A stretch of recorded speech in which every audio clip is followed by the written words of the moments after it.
Welcome back. We are just about 27 hours away from the first debate of the 2020 Democratic primary season. You only get one chance to make a first impression, and that's just what the first debate will be for several candidates. Joining me now is someone who knows a thing or two about presidential debates, former Vermont Governor Howard Dean. He was, of course, on a stage as a presidential candidate in the 2004 cycle, also oversaw the entire process as DNC chairman 4 years later. Governor Dean, good to see you. So I've had a theory about this first debate, which is simply, and I want you to help us what's going on in the minds of the candidates. Those that are expecting fireworks, I'm thinking, boy, not from the front runners. They know there's going to be 8 more to 9 more, 10 more debates. What is going on inside the head of the front runners right now in this debate? Well, nobody can know, but I can guess. The idea in the front runners is don't say anything that's going to get you in trouble. You have nice leads. You're in the top tier. You've got to be substantive and you've got to be genuine, but you don't want to be controversial. You also, though, what makes this debate different is how many non-top tier candidates there are. And some of them, this is their last shot, right? We know there are other candidates actively trying to qualify for the next debate. 1 or 2 get to do this tomorrow and Thursday, may not ever get on a debate stage again. What's going through their mind? They have to stand out in some way, and the advice that I have given publicly, since I'm neutral and not advising anybody in particular, is, first of all, don't give us long policy speeches. That's not going to help you. Give us something specific that you care about and do it more than once, because you're only going to get 7 minutes out of the hour and a half or whatever it is. And secondly, if you attack the front runner, you will get your numbers will go up a little bit and your negatives will go up a lot. So you can't do it that way. So you're saying just bashing Biden isn't the best. That isn't what you'd be telling Eric Swalwell to do. Have a point in what you're doing. Yeah, actually bashing anybody. I don't mean the front runner Biden. I mean the front runners, the top tier candidates. You're not going to get anywhere. This is a Democratic Party whose major 2/3 of the Democrats want somebody who can beat Trump and are willing to sacrifice anything else in order to get somebody who can beat Trump. So you're not going to get points for whacking other people. You can whack their ideas, but if you take them to call them out by name, you're going to get in trouble. But you also, ironically, this is funny because you wouldn't work in a Democratic side, but the most memorable debate on the Republican side that I can, over the last few years, is 999. Right. Herman Cain went to the top of his of the primary pack after that debate. He obviously didn't win the nomination, but and I wouldn't recommend that, but something like that.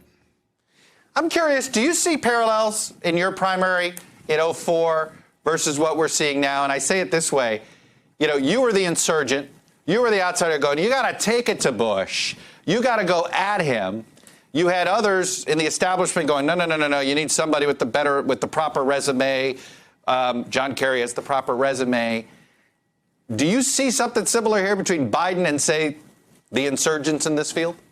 Only a little bit. Don't forget, in my surge as an insurgent came at the end of June in 2003, after we'd outraised John Kerry, the favorite. So I actually didn't get on the debate stage until I was the favorite, which was completely because I was by far the most inexperienced serious candidate who was running. So for me, it was a very, very different situation. I made a fair number of mistakes, which is why I give the advice I do now. But yes, I do think that there's always this wish among Democratic voters. Do we get the most electable person, or do we think the most electable person is, or do we get the person we really love? And I think you gotta temper that with both, and in your own. And look, I think the voters are usually right, and so I'm actually pretty optimistic about our chances. Yeah. I don't know if they'll pick Joe Biden or somebody else. Or even somebody I think they may pick. I expect 2 or 3 people to come out of the pack in the next 2 nights that we haven't thought about yet. I think you're completely right. I think people are still shopping. I think they're willing to test drive a lot of cars, even if they end up with the same sedan that they bought, That's true. 3 cars in a row. I am curious, what's your advice to Biden? Try not to make any mistakes, no gaffes. Just stay on message and say something substantive.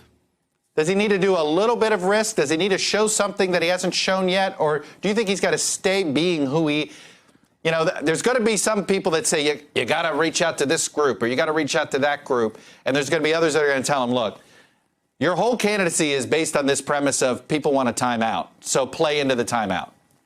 Well, and without responding exactly to that, let me say what I've been saying for a long time. If we are talking 4 months before the election, after we have a nominee, about Donald Trump, we lose. We'll let Trump talk about Trump. I hope these things are not just about bashing Trump. We have to have a message that talks about health care, economic inequality, education, not just Trump. Trump will remind us why we don't like him every day. We need not pile on or we'll lose. Governor Howard Dean, always a pleasure to talk with you. Thanks for Chuck. coming on and sharing your views and your wisdom with the rest of the field. Hello, YouTubers. If you're watching this, it means you've checked out our channel, so thank you. Now do me a favor, subscribe by clicking on that button down there. Click on any of the videos to watch the latest interviews and highlights from MTP Daily and MSNBC. You can get more Beat the Press content every morning in the First Read newsletter. If you're tired of content that you don't know anything about where it came from, you don't have to have that problem with us.